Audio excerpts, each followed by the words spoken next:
Hey everybody, it's Sonjdradeluxe, and today I'm going to be doing this natural-ish summer glow makeup tutorial. I'll be focusing on high shine skin, metallic lips, shimmering eyes, natural brow, natural lashes, the works. Stay tuned if you want to see how to get the look.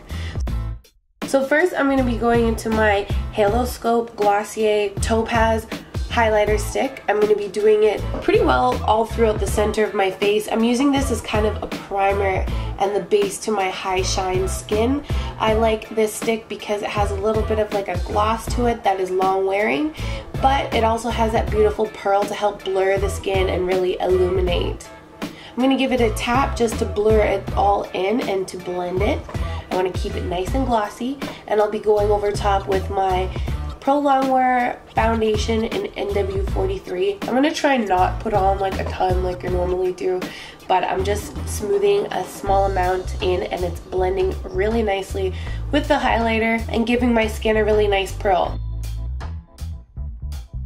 I'm going to go in with my Studio Finish concealer in the color NW25, and I'm going to highlight underneath my eyes and cover any blemishes.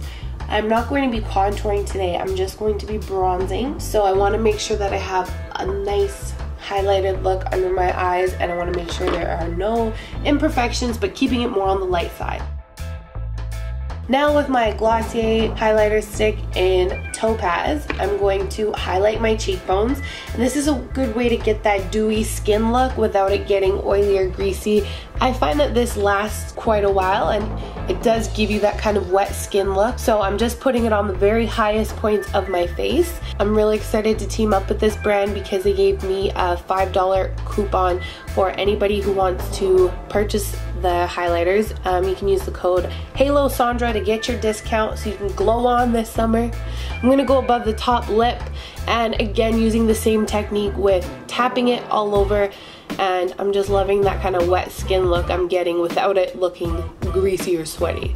So now I'm bronzing with my Dark Deep Mineralized Skin Finish, and instead of contouring and going around in the hollows of my cheeks, I'm actually going to bronze anywhere that the sun hits first. So right on top of the forehead and the center of the nose, and I'm focusing more so on the cheeks and chin rather than sculpting underneath my cheeks.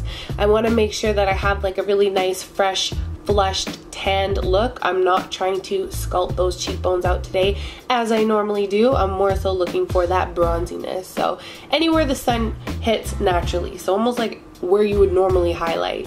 I'm avoiding the areas I put the Glossier sticks just because I want to keep it nice and illuminated.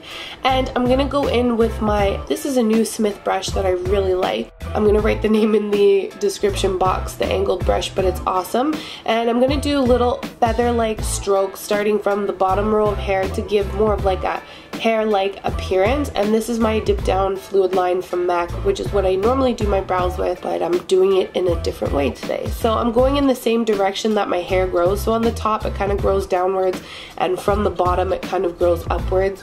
And I'm kind of putting in my guideline with a few more, I guess, bold strokes, and then I'm going in with lighter feather strokes afterwards to kind of blend it and give the kind of illusion of natural-ish looking brows. My eyebrows naturally do grow out pretty straight, and even though I don't really have the ends on them, but I'm gonna try and follow that natural shape that my eyebrows have, and I'm keeping a straighter brow. It just kind of suits me better. So same thing, just doing my little feather strokes, keeping it kind of darker on the ends and on the bottom, and then right before I want it to stop, I'm doing a few extra little strokes to give the look of almost, you know, I need to pluck my eyebrows kind of look. Still keeping it clean and doing the small strokes, but filling it in very lightly so you don't really see my skin, but you can kind of see my hairs underneath still. And by the time you're done stroking, you can kind of see your eyebrow come to life. I'll be following the same steps on the other side, but I don't want to be here all day, so let's move on. So I'm going to go back in with my quartz highlighter stick from Glossier to highlight underneath my brow. These are really cool because the topaz actually has golden topaz in it, and the golden one has rose quartz, so it's really cool to have those crystals in your highlighters. So I'm going to go into my Morphe palette. This is the 35F, And I'm just dipping into one of the deeper golden shades to smoke out underneath my lash line, and a lighter kind of golden shimmer tone and going on my eyelid. I'm not defining my crease. I'm just brushing a sweep of gold over top of my eyelids. Next, with this kind of lighter pale gold shadow, I'll just highlight the inner corners of my eyes, but not too much, and I'll go through and brush on some mascara. This is my Lights Camera Flashes by Tarte, and it's my fave. Now with the House of Lashes in Bambi, I'm going to stick those on as close as I can to my natural lash line. I'm using their black waterproof glue, which I really like. It is a little bit more on the wet side, so you need to give it a bit more time to dry before you stick it on, but it will last all day. And I'm just massaging those right in. For my lips, I'm using two lime crime shades. One is the color Cupid, which is this first pink color that I'm using. And I'm just gonna put on, well, a small amount and rub it in. This looks great on its own, but I dabbed it off a little bit because I'll be adding a second color over top. Now this is the color Zenin, and I'm just putting some on my hand, and I'm going to mix that over top of the pink color to give kind of like a metallic peachy gold. Now you could throw a gloss over this, but I thought, you know, I've been really into gloss lately. I thought I'd just leave this kind of matte. It will dry matte and stay all day, but I thought I'd try something a little different. So anyways, that completes the look. Don't forget to check the description box for coupon codes and all of the product details. Thank you guys so much for watching, and don't forget to share, subscribe, and follow, and love yourself up and stay pretty, and I'll see you guys again in the next video. Take care.